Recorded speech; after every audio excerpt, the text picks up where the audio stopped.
नमस्कार विद्यार्थी मित्रांनो, क्रिएटिव्ह मॅथ्स मराठी या आपल्या लाडक्या युट्यूब चॅनलमध्ये पुन्हा एकदा तुमच्या सगळ्यांचं सहर्ष स्वागत करतोय.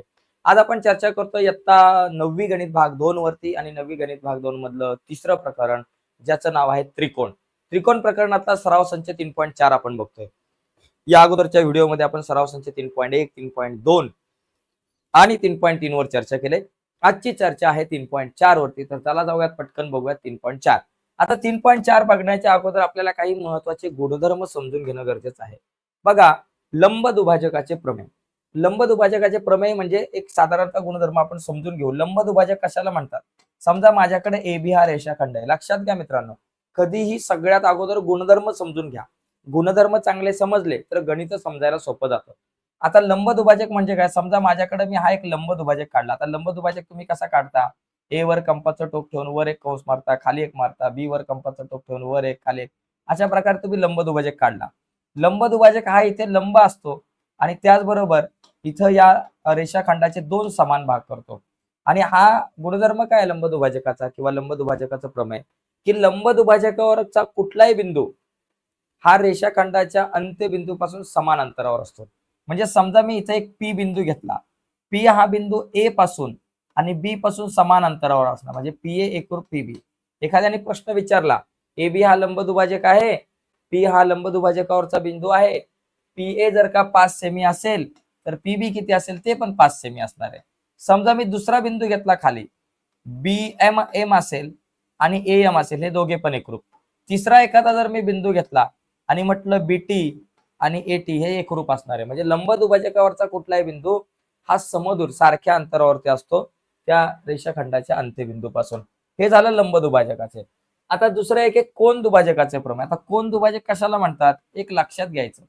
समजा माझ्याकडे एबीसी हा एक कोन आहे. चला आपण जरा मोठा कोन काढू. समजा माझ्याकडे हा एबीसी एक कोन आहे, ए बी सी, आणि या एबीसीचा हा एक कोन दुभाजक आहे डी. हा कोन दुभाजक काय करतो? दोन एकरूप भागामध्ये विभाजन करतो. म्हणजे इथं काय असणार आहे? कोन ए बी डी एकरूप कोन सी बी डी. बघा, हे एबीडी आणि सीबीडी हे दोन कोन एकरूप असणार आहे. जर या एबीसी मोठ्या कोनाचं माप 60 अंश असेल तर हा एबीडी 30 मापाचा आणि सीबीडी 30 मापाचा, म्हणजे दोघे सुद्धा अर्धे असतात. कोणाच्या अर्धे असतात? कोन एबीसीच्या. हे नीट लक्षात घ्या. आता याचं नेमकं प्रमेय काय, की ह्या कोन दुभाजकावरचा कुठलाही बिंदू घ्या तुम्ही, हा बिंदू ह्या शेवटच्या ज्या कडा आहेत, त्या या ज्या भुजा आहेत, या तुमच्या कोनाच्या ज्या भुजा आहेत त्याच्यापासून सारख्या अंतरावरती असतो. म्हणजे हा भाग आणि हा भाग एकरूप असणार आहे. ओके, समजा इथं पी बिंदू घेतला, पीटी लंब टाकला आणि पीएम लंब टाकला, तर पीटीचं जेवढं अंतर असणार आहे तेवढंच पीएमचं असणार आहे. पीटी जर का आपल्याकडे 5 सेमी असेल तर पीएम सुद्धा 5 सेमी असणार आहे. एवढं फक्त लक्षात ठेवायचं आहे. आणि त्याच्यानंतर आणखी एक महत्वाचा मुद्दा, त्रिकोणातील बाजू व कोन यांचा गुणधर्म. आता बघा, यांच्या असमानतेचा गुणधर्म. समजा माझ्याकडे असा एक त्रिकोण आहे. या त्रिकोणामध्ये एबीसी हा त्रिकोण आहे. समजा याच्यामध्ये ही बाजू आहे तुमची 10 सेंटीमीटर, ही बाजू आहे तुमची 8 सेंटीमीटर, ही बाजू आहे 5 सेंटीमीटर. ओके, आता याच्यात जर तुम्ही बघितलं, सगळ्यात मोठी बाजू कुठली? एसी. मग सगळ्यात मोठा कोन कुठला? बी. लक्षात घ्यायचं, त्रिकोणामध्ये मोठ्या कोणासमोरील बाजू मोठी असते आणि मोठ्या बाजू समोरचा कोन मोठा असतो. तुम्हाला विचारलं की यांच्यामध्ये सगळ्यात मोठा कोन कुठला, तर सगळ्यात मोठी बाजू आहे एसी, म्हणून सगळ्यात मोठा कोन काय झाला? बी झाला. कोन बी. बी म्हणजे एबीसी. सगळ्यात लहान बाजू कोण आहे? एबी. मग तिच्या समोरचा जो कोन आहे तो सगळ्यात लहान झाला. आणि जर तुम्हाला कोन दिले असतील अशा प्रकारे, हा 60 अंशाचा दिला असेल, हा 30 अंशाचा दिला असेल आणि हा तिचा 90 मापाचा दिला असेल, तर इथं सगळ्यात मोठी बाजू कुठली झाली? 90 कोणासमोरची बाजू सगळ्यात मोठी, 30 कोणासमोरची बाजू सगळ्यात लहान. म्हणजे कुठल्याही त्रिकोणामध्ये मोठ्या कोणासमोरची बाजू मोठी आणि लहान कोणासमोरची बाजू लहान असते. त्याचप्रमाणे मोठ्या बाजू समोरचा कोन मोठा आणि लहान बाजू समोरचा कोन लहान. तर अशा प्रकारे हे गुणधर्म आपण समजून घेतले. याचा जर तुम्हाला स्क्रीनशॉट वगैरे घ्यायचा असेल तर तुम्ही घेऊ शकता. आता या गुणधर्मानंतर आपण प्रत्यक्षतः काही गणित या ठिकाणी बघूयात, कारण गणित आता महत्वाची आहेत. सगळी गणित आपल्याला बघायची. आता गणितांवरती आपण जाऊयात. बघा, इथे जर आता बघितलं, इथं मला काय दिलंय की या आकृतीमध्ये, आता आकृतीमध्ये काय दिले बाबा? वाय ए जो आहे, की बाबा आकृतीमध्ये जर तुम्ही बघितलं, आकृतीत वाय ए किरण वाय ए हा कोणाचा दुभाजक आहे बाबा? कोन एक्स वाय झेड चा दुभाजक आहे. हा कोन एक्स वाय झेड चा कोन दुभाजक आहे. कोन दुभाजक आहे. ओके, दुभाजक आहे. कोन दुभाजक दिलाय आपल्याला आहे. आणि आपल्याला काय दिलंय? ए एक्स सांगितलं की बाबा 2 सेंटीमीटर आहे. तर आपल्याला ए झेड किती असणार आहे? हे पण 2 सेंटीमीटर असणार आहे, बरोबर. म्हणून आपण म्हणू शकतो ए एक्स बरोबर ए झेड. ए एक्स आणि ए झेड या दोन्ही रेषाखंड सारखे असणार आहे. का? कारण इथे लिहा कोन दुभाजकाचे प्रमेय. कोन दुभाजकाचे प्रमेय. कोन दुभाजकाचे प्रमेय. ठीक आहे, कोन दुभाजकाचे प्रमेय.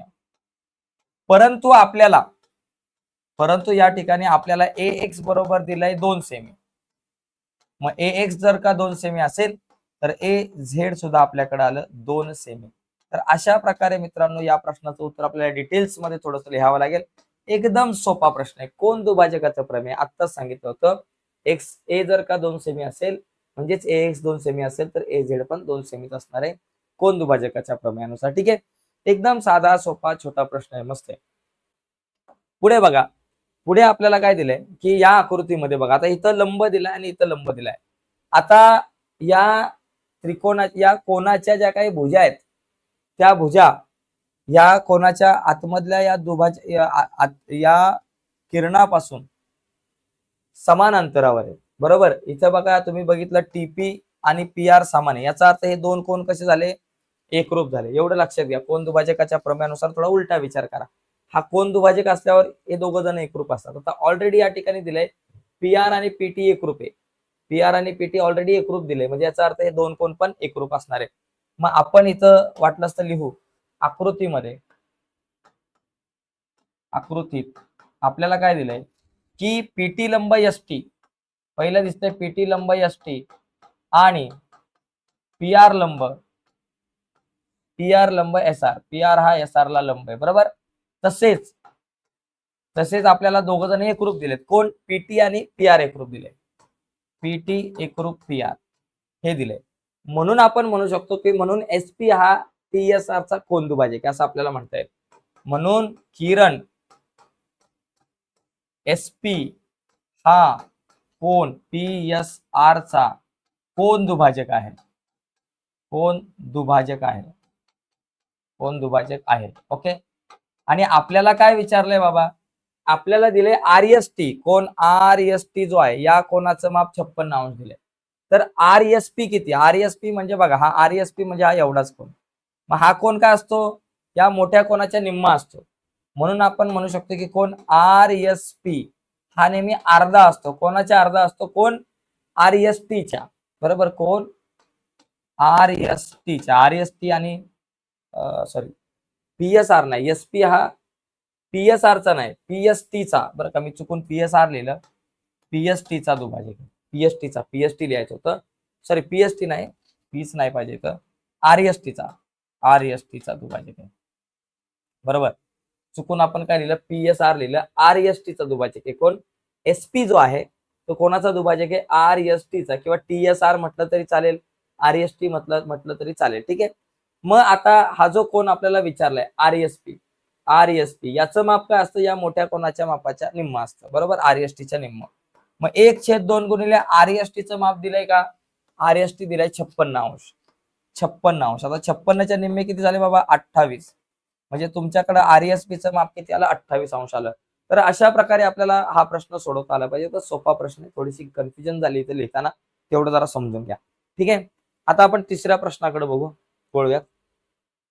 बघा, आता इथं जर आपण म्हटलं त्रिकोण पीक्यूआर मध्ये, बघा माझ्याकडे एक त्रिकोण पीक्यूआर दिलाय. अशा प्रकारे समजा त्रिकोण पीक्यूआर आहे आपल्याकडे.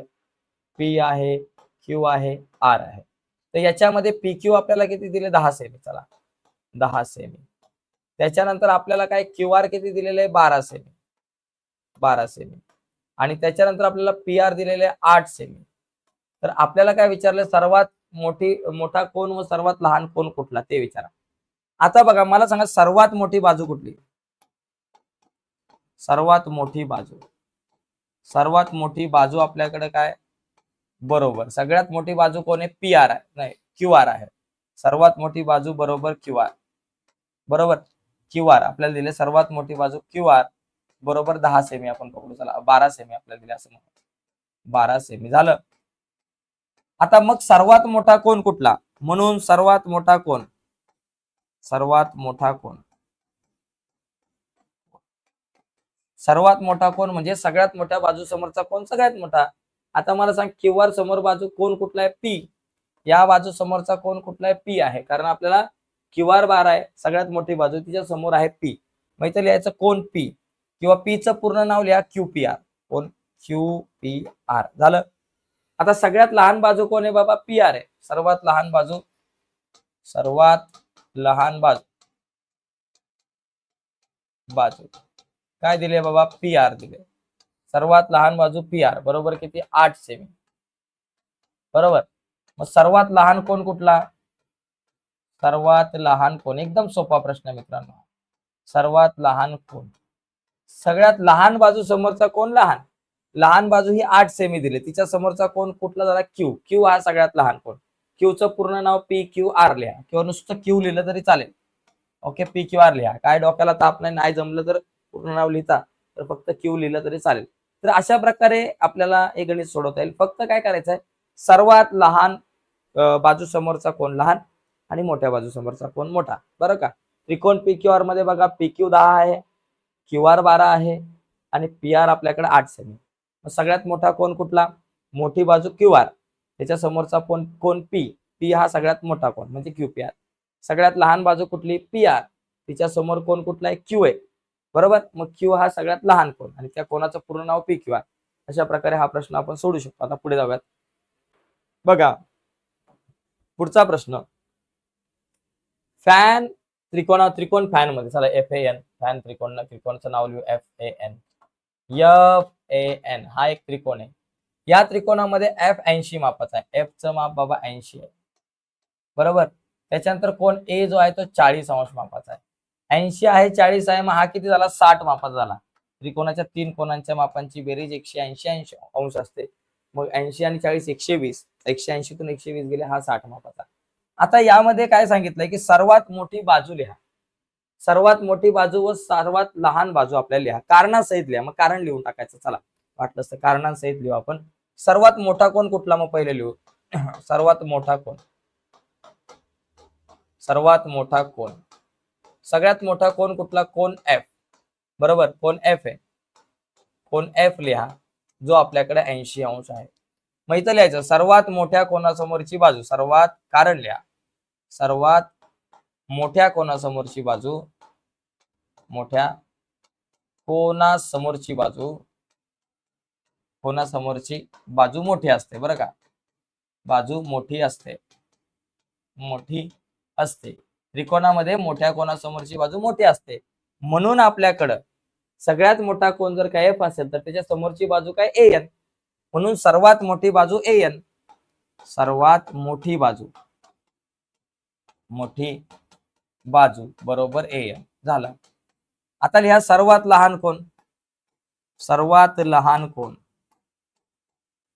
लहान कोण, सगळ्यात लहान कोण कोण आहे बाबा ए, हा सगळ्यात लहान कोण आहे, 40 माप आहे त्याचं, कोण ए बरोबर किती 40 अंश. बरोबर, मग इथं लिहायचं लहान कोणासमोरील बाजू, त्रिकोणामध्ये लहान कोणासमोरील बाजू, समोरील बाजू लहान असते, बाजू लहान असते असं लिहायचं, लहान असते, लहान झालंय, लहान असते असते, ठीक आहे. लहान कोणासमोरची बाजू लहान असते, म्हणून सर्वात लहान बाजू, सर्वात लहान बाजू, सगळ्यात लहान बाजू कोण आहे बाबा, लहान कोणासमोरची बाजू, लहान कोण ए आहे त्याच्या समोरची बाजू F N, F N, F N. तर अशा प्रकारे आपल्याला या प्रश्नाचं उत्तर लिहिता येईल की लहान कोणासमोरची बाजू लहान, मोठ्या कोणासमोरची बाजू मोठी असते, संपला विषय. तर अशा प्रकारे हे 4 प्रश्न झालेत. आता पुढचे पण आपल्याला काही प्रश्न बघायचे, फटाफट बघूयात. 5वा प्रश्न, 5व्या प्रश्नामध्ये काय करायचं, सिद्ध करायचं की समभुज त्रिकोण हा समकोण त्रिकोण असतो. त्याला समभुज त्रिकोण जो आहे तो समकोण म्हणजे त्याचे सगळे कोण सारखे असतात.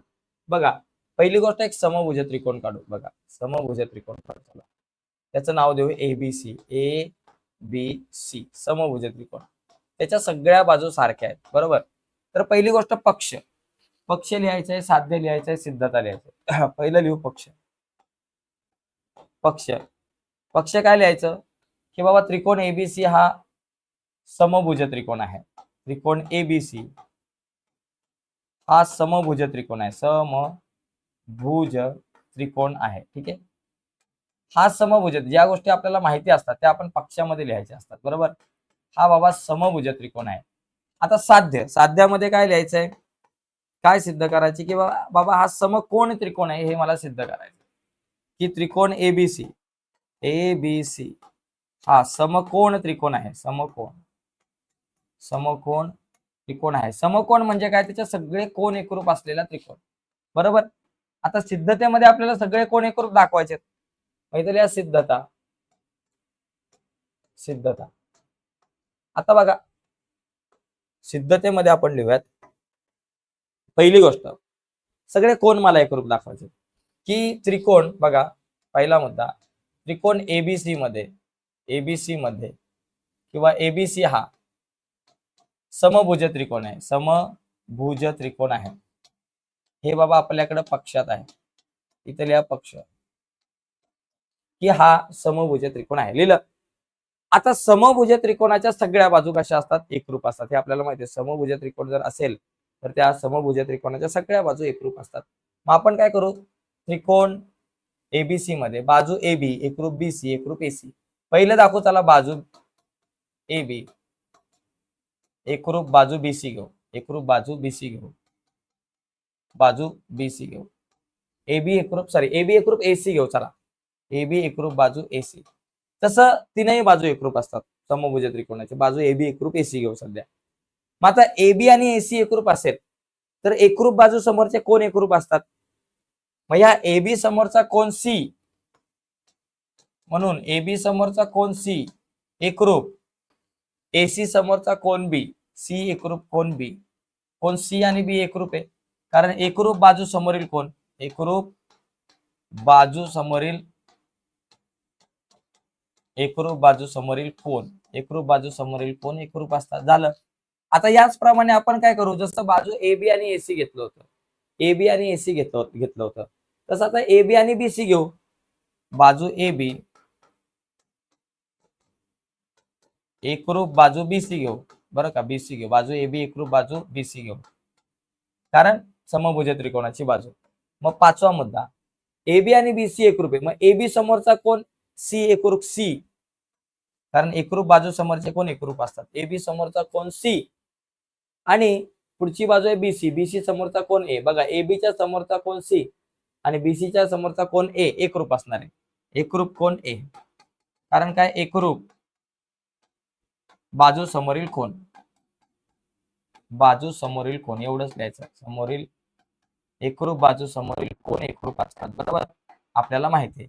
मग आता सहावा मुद्दा बघा, 1 आणि 2 वरून तुमच्या 3 आणि 5 वरून लक्षात येते सी आणि बी एकरूप आहे, सी आणि ए एकरूप आहे, याचा अर्थ ए आणि बी पण एकरूप असणार, म्हणजे याचा अर्थ ए बी सी तिघ जण एकरूप असणार आहे, बरोबर, बरोबर ना. विधान 3 व 5 वरून ए बी सी तिन्ही एकरूप असणार आहे, बरं का. म्हणून लिहायचं कोण ए एकरूप कोण बी एकरूप कोण सी, विधान 3 व 5 वरून, विधान 3 व 5 वरून. ओके, मग आता ज्या कोणाचे तीनही कोण एकरूप आहेत, ज्या त्रिकोणाचे, म्हणून तो समकोण त्रिकोण झाला. म्हणून आपण म्हणू शकतो की त्रिकोण ए बी सी हा समकोण त्रिकोण आहे, समकोण त्रिकोण आहे. तर अशा प्रकारे आपण आपल्या या प्रश्नाचं उत्तर आपल्याला लिहिता येईल. तर झालेलं आहे, एकदम सोपा प्रश्न आहे. ठीक आहे, आता आपण पुढे जाऊयात. पुढचा एक 6वा 7वा 8वा असे 3 प्रश्न आपल्याकडे आहेत अजून, तर ते आपण कव्हर करायचा प्रयत्न करू. तत्पूर्वी याचा स्क्रीनशॉट वगैरे तुम्हाला घ्यायचा असेल तर तुम्ही घेऊ शकता. तर बघा मित्रांनो, या ठिकाणी आता आपल्याला काय सिद्ध करायचंय, प्रश्न क्रमांक 6वा, त्रिकोण एबीसी मध्ये बीएसी चा दुभाजक. आता समजा माझ्याकडे एक त्रिकोण एबीसी, अशा प्रकारे आपण हा त्रिकोण एबीसी काढूया जरा व्यवस्थित, बरोबर. हा समजा आपण त्रिकोण एबीसी काढला, काय हो रहा है भाई साहब, एबीसी. या एबीसी मध्ये काय आहे, ए आहे, बी आहे आणि सी आहे. बीएसीचा दुभाजक, समजा बीएसीचा हा कोण दुभाजक आहे आणि तो इथं लंब आहे. कोणाला लंब आहे? बीसी वर लंब आहे. समजा इथं डी आपण पकडू, बीसी वर लंब आहे. तर सिद्ध करा की त्रिकोण एबीसी जो आहे तो समद्विभुज त्रिकोण आहे. आता हा एबीसी समद्विभुज त्रिकोण हे दाखवायचं. तर समद्विभुज त्रिकोणाच्या दोन बाजू एकरूप असतात. आता या प्रश्नाचं उत्तर खूप वेगवेगळ्या पद्धतीने तुम्ही सॉल्व्ह करू शकता. तर आपण एक पद्धत बघू बाबा. पहिलं लिहू पक्ष. पक्ष लिहून टाकायचं. त्याच्यानंतर साध्य काय करायचं ते साध्य लिहायचं. ओके. पहिला आपण पक्ष लिहू. पक्षामध्ये काय दिलंय की एडी हा बीएसीचा दुभाजक आहे, बरोबर का? किरण एडी आपण म्हणू, चला किरण एडी हा कोण बीएसीचा कोण दुभाजक आहे. कोण दुभाजक आहे असं या ठिकाणी आपल्याला दिसतंय. कोण दुभाजक आहे. पहिले आकृती काढायची. मस्त त्याचा कोण दुभाजक सांगितलेला, तर आपण कोण दुभाजक काढलेला आहे या ठिकाणी, बरोबर. आणि साध्य आपल्याला काय करायचंय की त्रिकोण एबीसी हा समद्विभुज त्रिकोण आहे. त्रिकोण एबीसी हा समद्विभुज त्रिकोण आहे. बघा या ठिकाणी समद्विभुज त्रिकोण आहे, बरोबर. चला आता या ठिकाणी आपण सिद्धता लिहूया. सिद्ध करायला घेऊया सगळ्या गोष्टी वापर. चला सिद्धता आहे. त्रिकोण आहे, इकडे लिहू खाली. त्रिकोण आहे समद्विभुज त्रिकोण आहे. ठीक आहे. चला सिद्धता.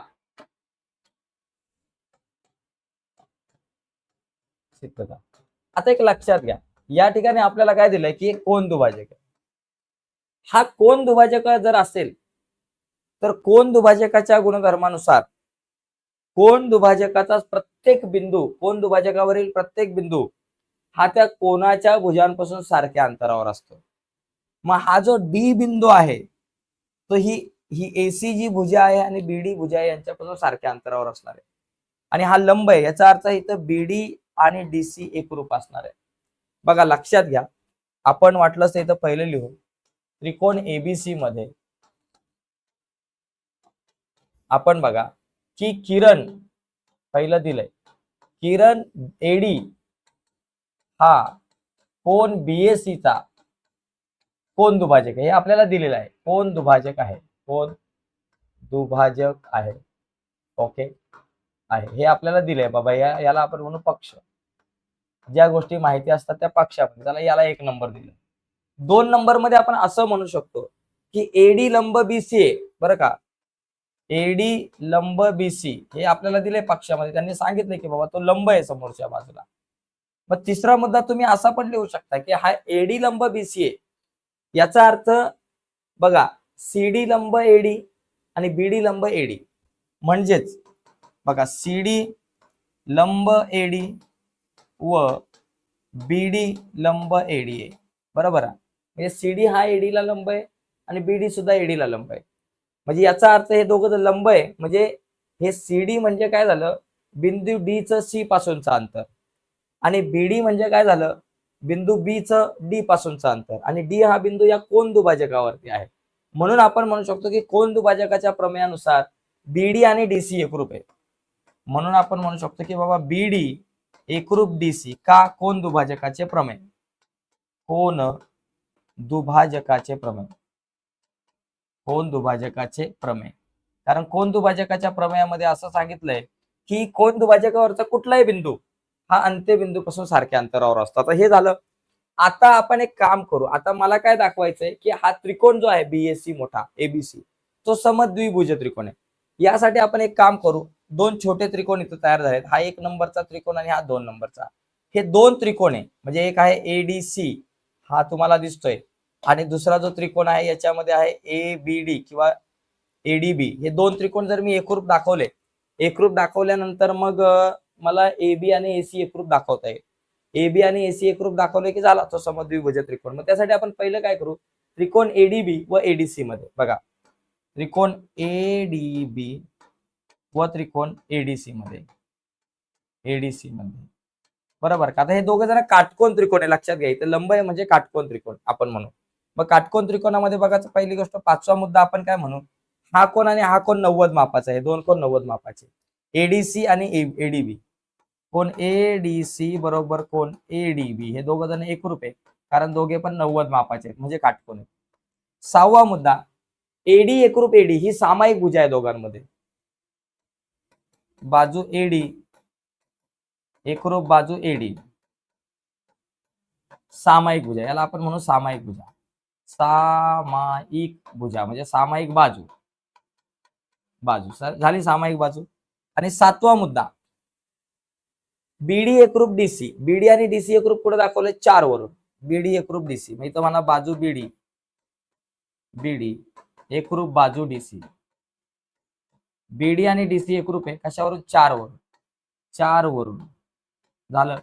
म्हणून आपण 8वा मुद्दा लिहू शकतो की म्हणून त्रिकोण, मग हे दोन त्रिकोण एकरूप एडीबी आणि एडीसी, दोन त्रिकोण एकरूप झाले म्हणून त्रिकोण एडीबी एकरूप त्रिकोण एडीसी. का एकरूप आहे? कारण कुठली कसोटी झाली बघा, ही बाजू एकरूप सामायिक भुजा आहे, हा कोण एकरूप आणि ही बाजू एकरूप, म्हणजे बाजू कोण बाजूवाली कसोटी, म्हणजे बाकोबा कसोटी. काल आपण बघितले बाकोबा सराव संच 3.2 मध्ये आपण या सगळ्या कसोट्या बघितलेल्या आहेत. बाकोबा कसोटीनुसार एकरूप झाले, बरोबर. मग आता हे दोन त्रिकोण एकरूप आहे म्हणून त्यांच्या संगत बाजू एकरूप, म्हणून त्या त्रिकोणाची बाजू ही एबी आणि एसी एकरूप झाली. म्हणून 9वा मुद्दा लिहू शकता की बाजू एबी, एबी एकरूप बाजू एसी, बाजू एसी. हे कशावरून? एकरूप त्रिकोणाच्या संगत बाजू. इथे लिहायचं एकरूप त्रिकोणाच्या संगत बाजू, बरोबर. म्हणजे बघा एबी आणि एसी एकरूप झाले. आता त्रिकोण एबीसी मध्ये जर बघितलं तर एबी आणि एसी एकरूप आहे, म्हणजे हा काय झाला समद्विभुज त्रिकोण. आणि म्हणून इथे तुम्ही 10वा मुद्दा लिहू शकता, म्हणून त्रिकोण एबीसी हा समद्विभुज त्रिकोण आहे, बरोबर. कारण ह्या दोन बाजू एकरूप आल्या, आता जागा नाही माझ्याकडे लिहायला म्हणून इथे लिहायचं त्रिकोण एबीसी हा समद्विभुज त्रिकोण आहे. कारण दोन बाजू एकरूप झाल्या, ज्या त्रिकोणाच्या दोन बाजू एकरूप त्याला आपण समद्विभुज त्रिकोण म्हणतो. ठीक आहे, चला आता हे लिहून घ्या, याच्यानंतर पुढचा प्रश्न आपण बघूयात. ओके, तर बघा पुढचा जो प्रश्न आहे, पुढच्या प्रश्नामध्ये जर आपण विचार केला, बघा इथे मला काय दाखवायचंय की पीएस हा मोठा आहे पीक्यू पेक्षा, बरोबर. पीएस हा पीक्यू पेक्षा मोठा आहे. मग आता याच्यामध्ये काय काय दिलंय ते आपण पहिली गोष्ट बघूयात. पहिली गोष्ट पक्ष. ज्या गोष्टी आपल्याला दिलेल्या असतात, ज्या गोष्टी माहिती असतात त्या आपण पक्षामध्ये लिहायच्या. पक्षामध्ये आपण काय लिहू शकतो? मला माहिती आहे रेख पी आर एकरूप पीक्यू. पहिला मुद्दा काय दिलाय? रेख पी आर एकरूप रेख पीक्यू, एवढंच दिलंय ऍक्च्युली. झालं. त्याच्यानंतर आपल्याला तर दाखवा की, दाखवा म्हणजे सिद्ध करा, त्याला ते आपण लिहायचं साध्यामध्ये. म्हणजे मला काय सिद्ध करायचंय की बाबा काय दाखवायचंय, काय सिद्ध करायचंय की आपल्याला सांगितलं की रेख पीएस ही मोठी आहे रेख पीक्यू पेक्षा. बघा ही जी पीएस जी आहे ती पीक्यू पेक्षा मोठी आहे, हे आपल्याला दाखवायचं. चला आता सिद्धता बघू आपण. सिद्धता बरोबर. सिद्धतेमध्ये बघा पहिला मुद्दा पक्षातला उचलून लिहायचा. पक्षात काय दिलंय बाबा? रेख पी आर आणि पीक्यू एकरूप. माहिती लिहायचा रेख पी आर एकरूप रेख पीक्यू लिहिलं. आता बघा दुसरा मुद्दा. आता त्रिकोण पीआरएस मध्ये बघा, त्रिकोण पीआरएस मध्ये